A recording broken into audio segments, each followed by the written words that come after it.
fishing with Opie and Andy. Maybe we'll catch something. Took a little tour of the town, went in some of the shops, picked up a few little things, got locked up in the jail.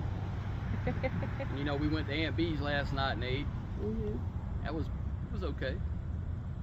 But we're gonna go inside the museum now and do a little tour there, and that'll be on the next video. Right. So stay tuned for this one, and subscribe and hit the notification bell so that you'll know when the one for the museum comes out. Let's go. Let's do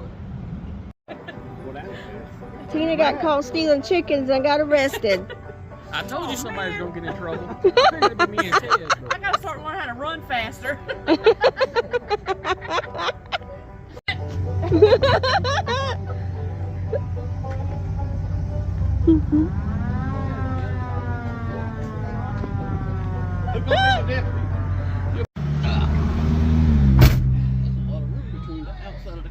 I'm the deputy and we're the chicken thieves. Alright. We hauling them in. How you folks doing? How you Good. Alright, where are we from? Aiken, South Carolina. Aiken. Yeah. Every time I hear that word, I get to hurting. There's Andy. But you know where I'm originally from? Where? Here. And my name is Don, and all these other guys, they call me Don Lutz. And the reason they do that, because I've been here so long, they think they got me figured out. I've been doing this 15 years, and when I started doing it, wasn't none of them back out here.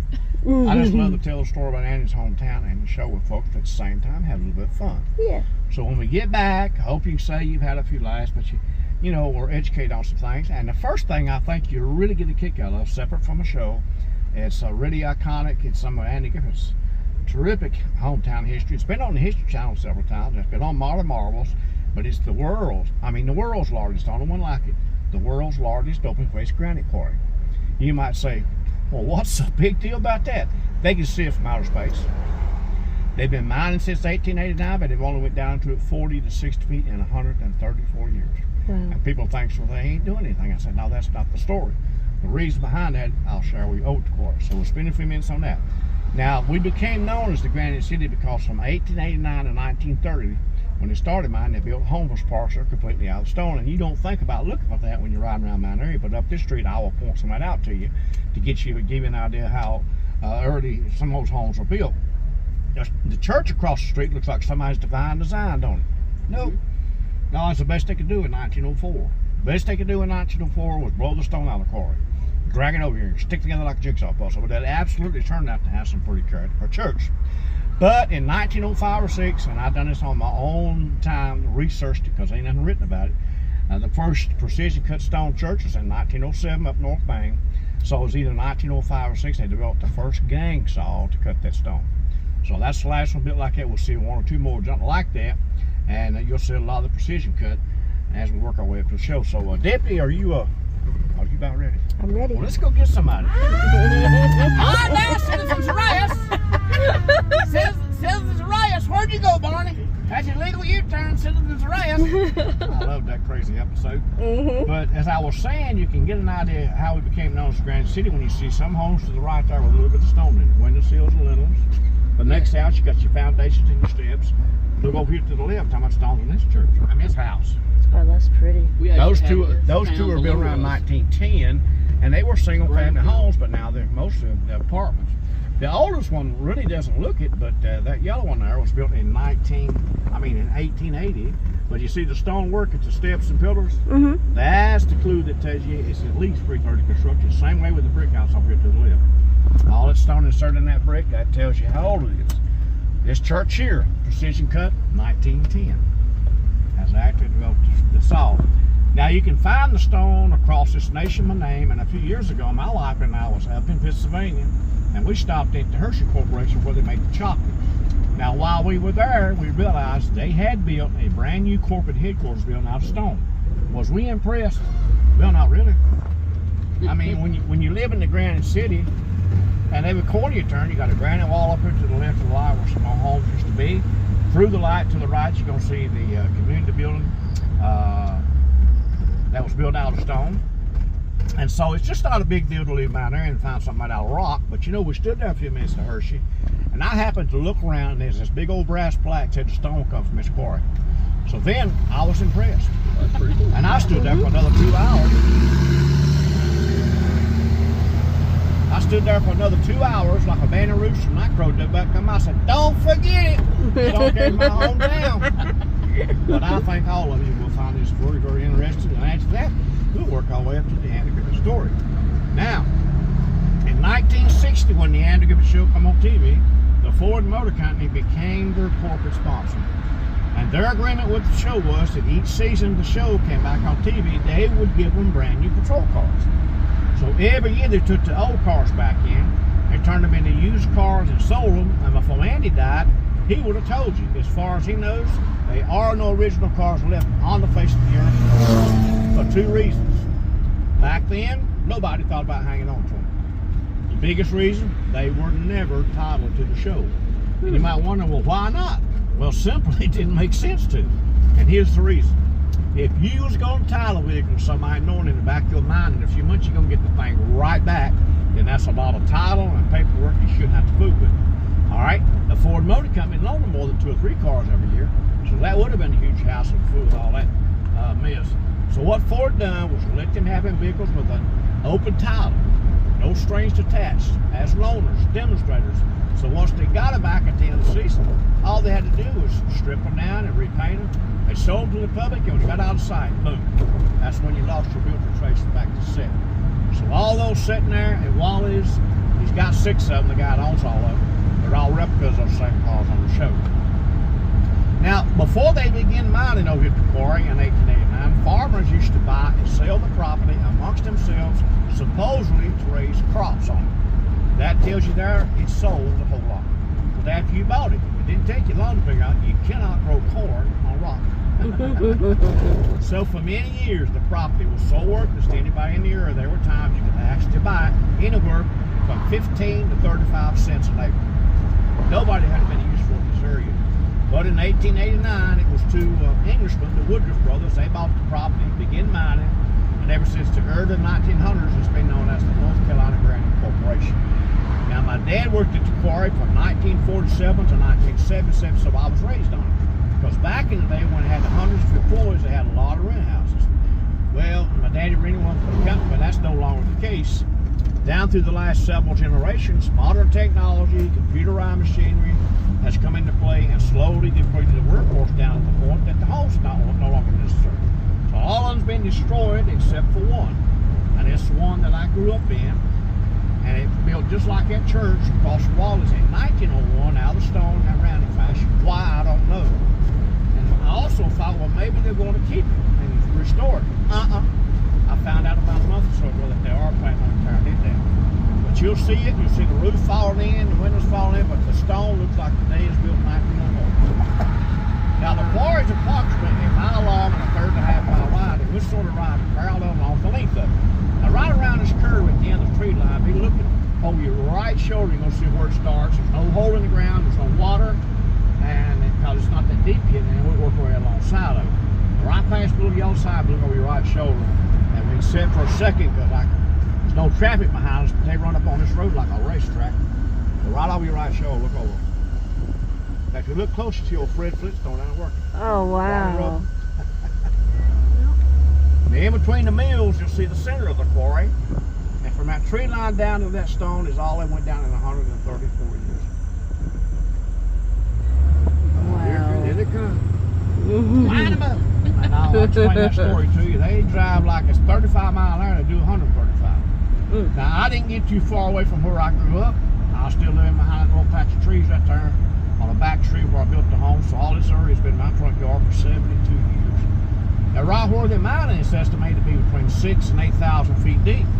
And they said that 500 years from now, if the earth is still standing, they can still be mining exactly where they're at. So I'll explain that to you when we're turning the right up in. You'll see the old home I grew up in.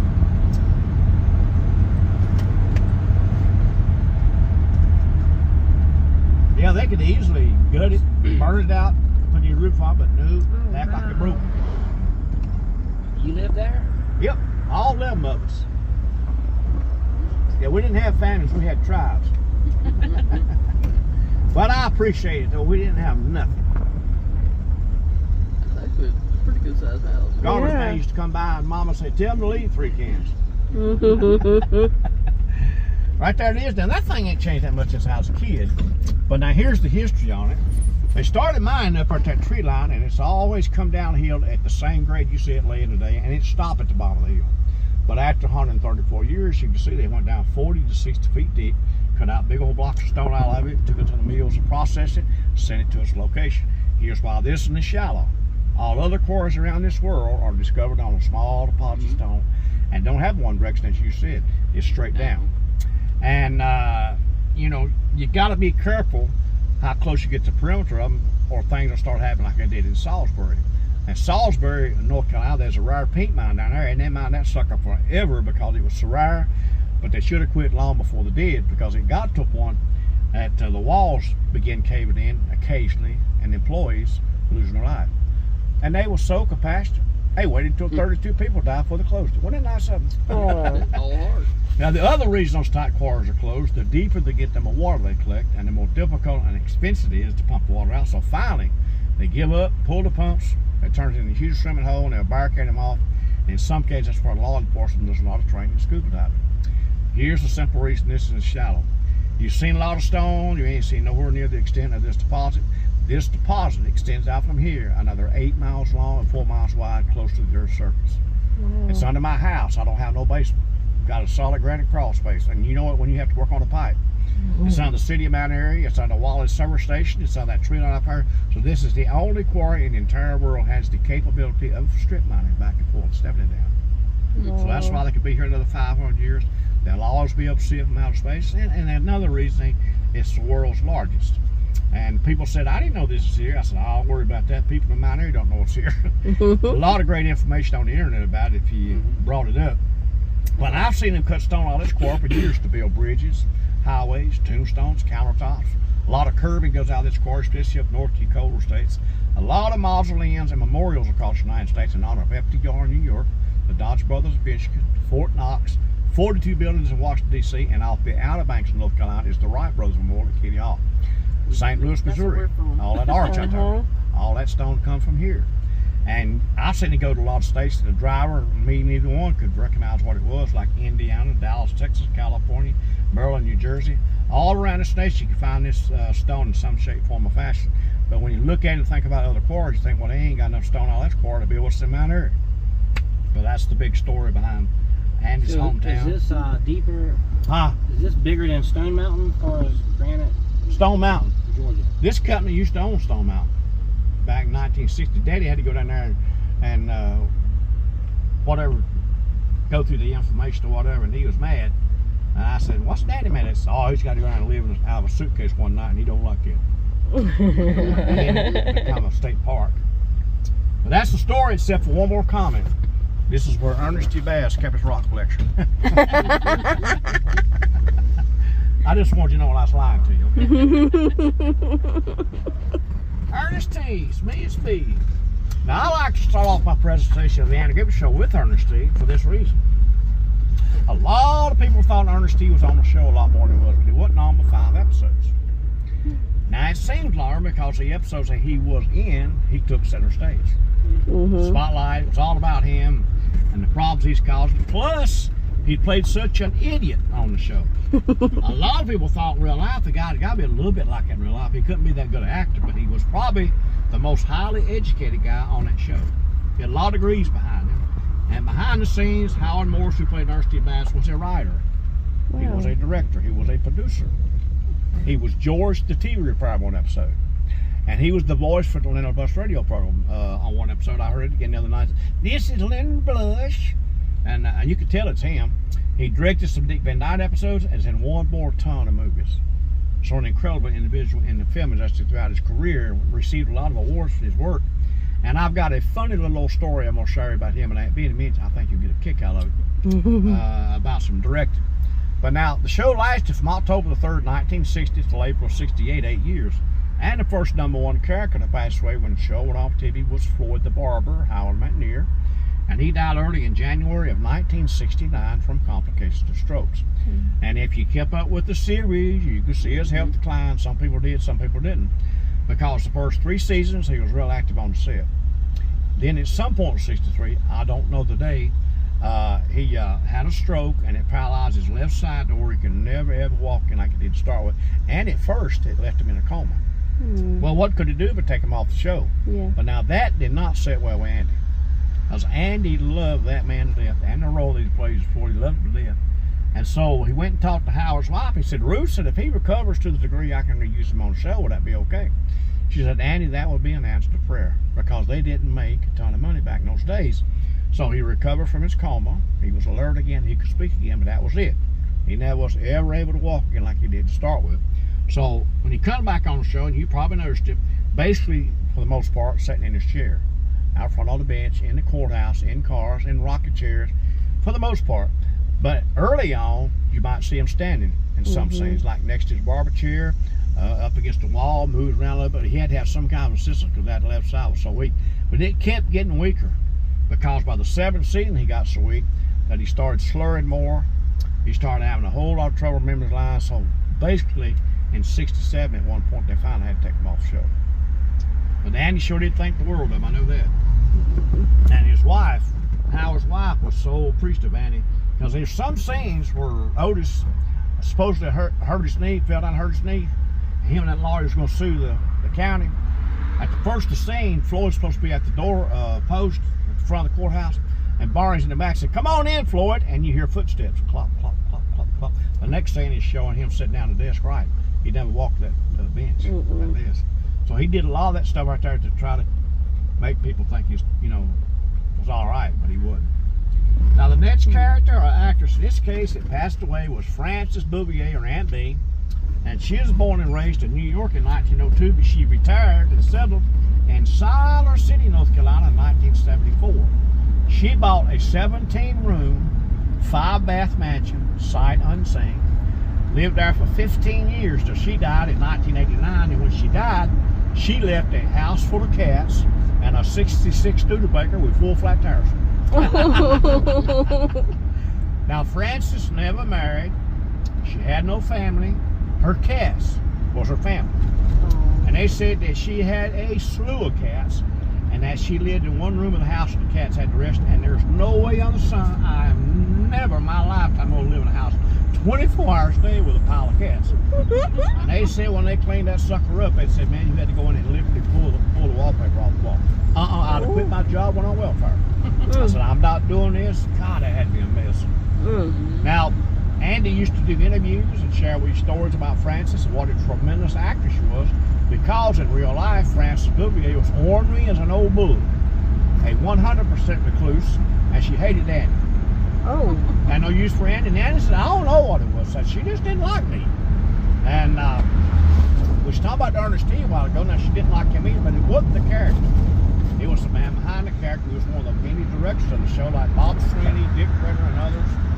When it was his turn to direct an episode, and she was going to be in, you might as well count on spark flies. Now, shortly after she died, I happened to catch him on TV doing an interview, and he's talking about working with her. He said, I can remember one day just as clear as a bell. He said, I was directing this scene. He said, everything's going along just as smooth as silk, like it should. He said, and I stopped for a moment. He said, now this is something I do all the time. I directed on the show. He said, and the only thing I done was ask her to do something different. Said she got all up in his face and jumped down his throat and said, you're just making me move because I'm fat. Said she was very argumentative and defensive, but said, you know one thing, when you was through working with her, you was working with one tremendous actress. And probably one of the most highly trained on the show, because she had 25 years of Broadway under her belt, but that's what actually turned out to be what her problem was. At times during the series, she tried to marry Broadway acting with television, and that's two totally different ways of acting, and they do not mix. And it caused a lot of headaches between her and the production people behind the scenes. Now, all those stories are told not to be demeaning to her. They just do that most people thought in real life that Frances Bouvier was this sweet, dear, elderly grandmother type person, similar to who she portrayed Abby on the show. No, I'm telling you, she was a mean-spirited old gal. As you know, I don't know, you may know, but anyway, Siler City's not that far away from here. And back when I started doing these tours,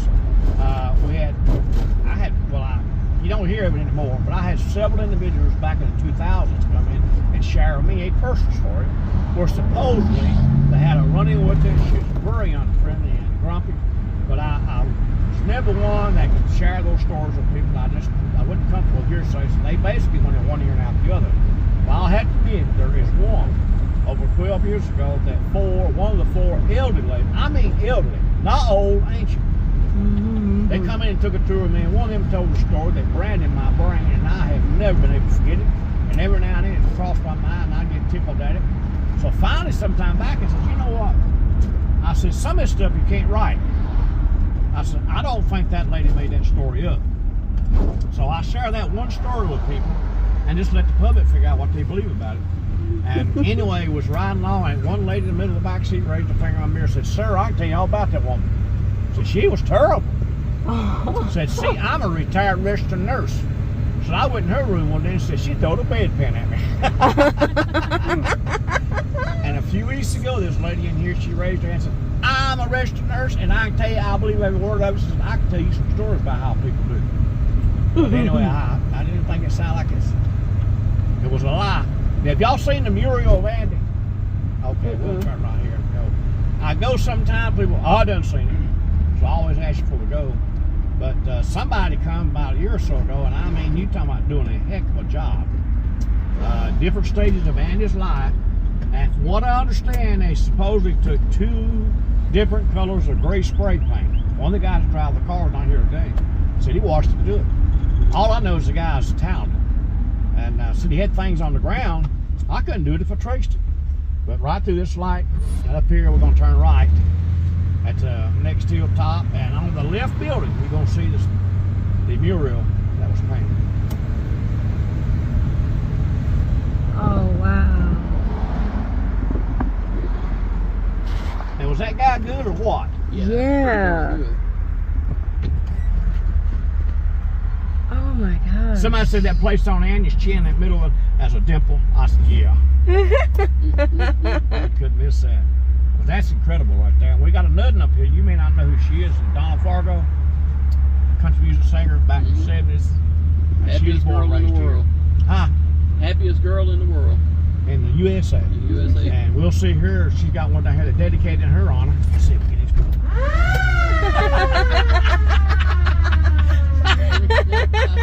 She jumped. I heard one yesterday jump and grabbed her chest, turned around and used the S word. Ain't I cruel? I'm cruel. Now we're getting up on Andy's hometown main street here where he's born and raised. And you're going to see names that reflect the show, but not necessarily here when Andy grew up. Like on down the street to the left, you got Leon's, to the right.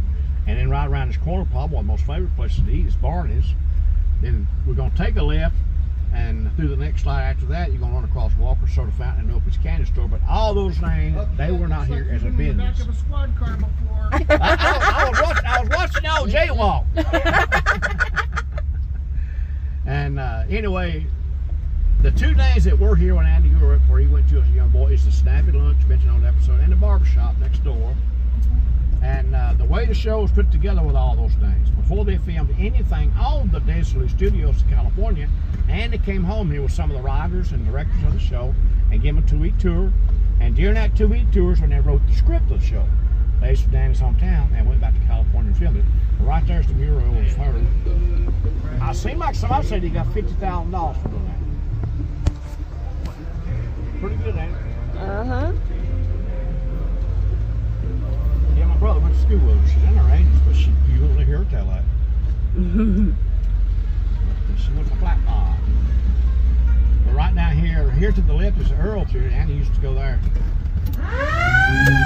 You want to move that car now? Move it.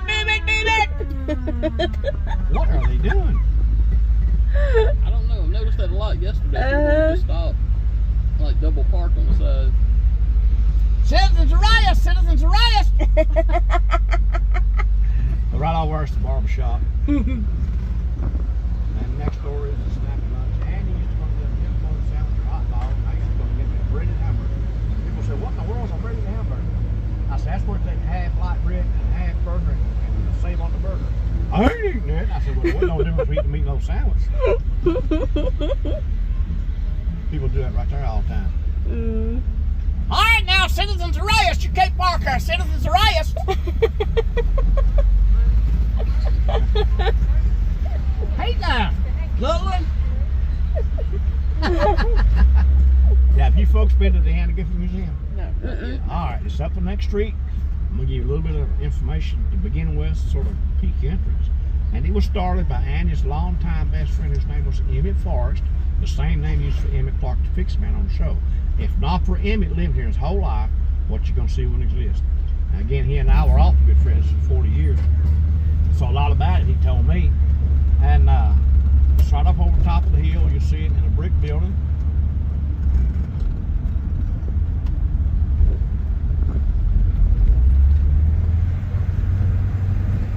You see the Andy Museum right over the top of the hill.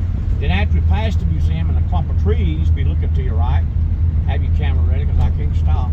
The cops will give you a hard time for that, nothing else. But right past them trees, you're going to see the statue of Andy Griffith going fishing that was unveiled in 2004. There's the museum. And right past the trees, be getting the camera right there where the people's taking pictures. And you can't normally get a picture of the statue. You got people standing there taking pictures behind it. But the way this thing got started through Emmett, when the show went off TV, at some point, Emmett began to collect some of Andy's personal things for safekeeping, but that's how it turned into the museum. Original artifacts off the show, like Andy's shirts and badges, both sets of keys off the set, both plaques off the courthouse door, the gavel, the telephone, the eagle playprint, all those original items are right back up in the set. You can also see one of Andy's Madlock suits, Otis's suit, Don Knotts salt and pepper suits, Goober's hat, and 2 outfits he wore on the show. And don't forget to go downstairs because Barney's girlfriend, Thelma Lou, Betty Lynn's the real name, she got a whole room to herself, and I didn't realize she was that big an actress. Now, she lived with us for 14 years. She died the year before last in her sleep. 95 years old, as sharp as a tack, just went to bed, didn't wake up. That's the way I want to go. But anyway, I didn't know she was that big an actress because she co-starred with Betty Davis and June Bride, Robert Young, and many other big-time actors throughout her lifetime. She's in movies with, so don't forget to go downstairs. Now we're going to top the hill and take a left, and on the right-hand street corner, you're going to see a street corner sign that Jerry Van Dyke may well know. Jerry Van Dyke was on one episode. During the episode, him and Andy steps out of the courthouse and stops, and Andy points to his left, and Jerry go down a few blocks to the corner of Haymore and Rockford, get across the Rockford School. Now the Rockford part got blown away and the city ain't never replaced it, but that's the corner sign. Now the reason behind that was, the episode with Jerry in it aired in 1965.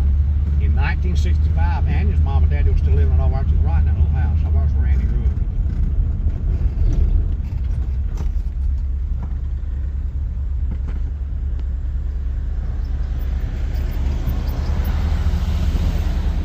Now here's a story on that. First of all, you notice the first year on that sign, which is 35. Because if you hadn't thought about it or didn't know, Andy was born June 1st, 1926. The first 9 years he was alive, him and his mom and dad, technically speaking, didn't have nowhere to call home. But for 9 years, they were able to bounce around Mount Airy between relatives until finally they were able to buy the house. His dad bought it in 35, so they lived here. Andy goes off to college in the mid-40s, and he went to the University of North Carolina, received a degree in music. And while in college, he met his first wife, Barbara. Well, after college, him and Barbara spent the next 3 years in Goldsboro, North Carolina, where Andy taught school. And after that 3-year stretch, sometime back, I ran across an old interview Andy made years ago, and he was telling a story about leaving school. He said the last year he taught school, he went up to the principal and turned his notice in. So he told the principal, says, I'm gonna take my little comedy act and go across the nation and make a living. He said, that did not go over well. He said the principal stood down and chewed him out for about 5 minutes. He says, now Andy, you know good and well that's not a proper way to make a living. But we all know Andy made the guy eat them words. 66 year on that sign is the year that Andy flew his mom and dad to Hollywood. That's where they eventually passed away and are buried. And Andy called back here that very same year to sell it. And it sold, and it stayed in the private sector to the early 2000s. Back then is a guy by the name of Zach Blackman who owned the franchise to the local Hampton Inn. He bought it, and he's practically kept that thing booked up year round like a bed and breakfast. And all I can tell you is it is very, very difficult to get. It's months, if not maybe years down the road before you can reserve it. Unless you're the most fortunate one, And every once in a while, somebody comes and said, we just got it 2 months ago. I said, you better count your sweet potatoes. I said, that don't happen. And the last one that got it, the couple that just pulled out right there, they took a tour of me yesterday. They're from Texas. Got a Pennsylvania tag on. Must be a rental car or something. But they got it, how long was it? It's about 5 or 6 months. Then a couple weeks ago, there was one that got it back in February that stayed there. So you ain't gonna get it very quick. It's just well sought after. You're not gonna call them up today and say, listen, I'm gonna stay in Andy's house tomorrow night. How about booking me? They're gonna go, ha ha ha. I've had two guys in 15 years that asked me the same question, and I ain't figured it out. Just a few weeks ago, a guy asked me, hey, let me ask you, have you ever stayed in Andy's house? I said, well, no. Says, I just stayed home and saved $200. And then people used to say, that's about what it was. I used to try to quote it, but you can't. But she said it was 200 plus tax. Now, Andy was an only child. He was married 3 times, but he had no children of his own. But now he and his first wife, Barbara, adopted a boy and a girl named Dixie and named Sam. Unfortunately, Sam passed away in 1996 from alcohol poisoning. But now Dixie grew up to get married, to give Andy 3 grandchildren, lives in Colorado, doing fantastic. Several years ago, they got in touch with her and asked her to come out here during the Mayberry days, which is the last full week of September, and do autographs. And her first response to that was, why? She said, I'm not a celebrity. I'm not some famous actress. Would you like to tell me who in the world at Mount Oklahoma wants my autograph? Anyway, they kept on needling her for a while. She finally reluctantly agreed to come, and when she got here, could not believe what she witnessed. She was not expecting to see the hundreds of people here for the Mayberry days. Hadn't even thought about the fact that everything that took place was to pay honor and tribute to her daddy. So that changed the whole way of thinking. So she's been back every year since then, except for one unannounced. And with a friend of hers from South Carolina, Michelle someone, I don't know her last name exactly where she's from. When they showed up on Main Street during the Mayberry days, they were disguised as the Fun Girls Deputy Keeper from Mount Powell. Hello, doll. Hey, Barney.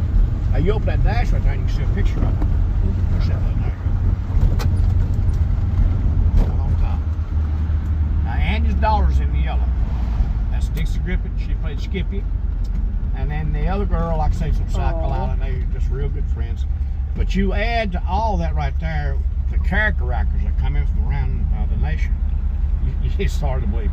And they make money doing that because they reflect who they, look back on the show and do a tremendous job. Mayor Pike and Otis's and stuff like that. It is one more ton of fun during that week of Mayberry days. Now here's the 4. Here's the 4 still living off the show. And you've got Eleanor Donahue and his first girlfriend, Eddie Walker. She was here several years ago doing autographs. And then you've got Barbara Eden. She was on an episode. And she was a manicurist, and all the men loved her, and all the women hated her. And then, of course, you got Ron Howard, who played Opie. And also his little brother was on a show named Clint Howard. Now, who was Clint Howard on the Andy Griffith show? Ron's little brother. The only show I remember him from was Gentle Ben. I said the only show I can remember him from was Gentle Ben. Yep. He was on the Andy Griffith show. He was on Star Trek too. He was the little boy who used to walk down the streets.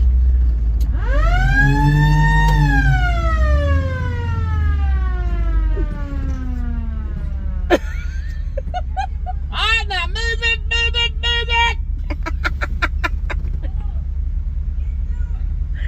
I got my handcuffs. You gonna park back here or right over there? I didn't know that was part of the tour, did you? Did you see her? She assaulted a peace officer. And that guy parks that doggone car right there. He's one of the drivers, but he pulls it up there and parks. This is sort of overflow. But anyway, Clint was the little boy carrying that peanut butter and jelly sandwich. He walked down the street, never said nothing, wearing the cowboy outfit. And he'd go up to the bar and off to the bar and say, no thanks, Leon. And so he came the same year that Andy's daughter did, and just like her, he could not believe what he witnessed. And he's come back on several occasions. He loved to go down Leon's, which we didn't go by, and eat breakfast. Somebody else showed up.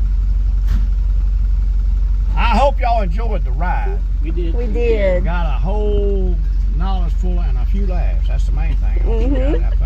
He moves that stupid thing out of the way. We'll pull over there. he just pulls up and gets out and picks that old style type badger, and I can't stand it. But I got it fixed. I just pulled my hearing aids out.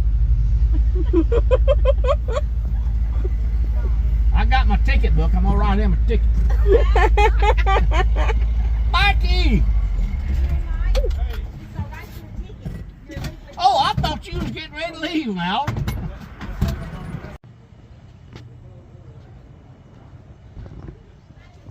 There goes the jailbird. I was taking a picture for it.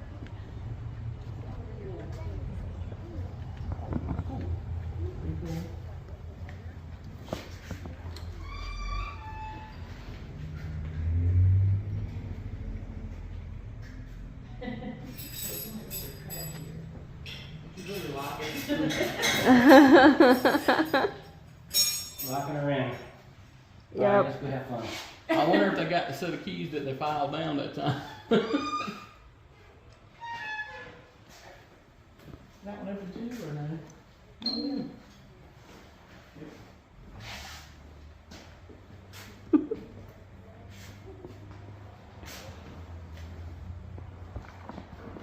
Pretty spacious. You got your sink, your bed, your TV, and everything. That was Ernestine's cell. Otis.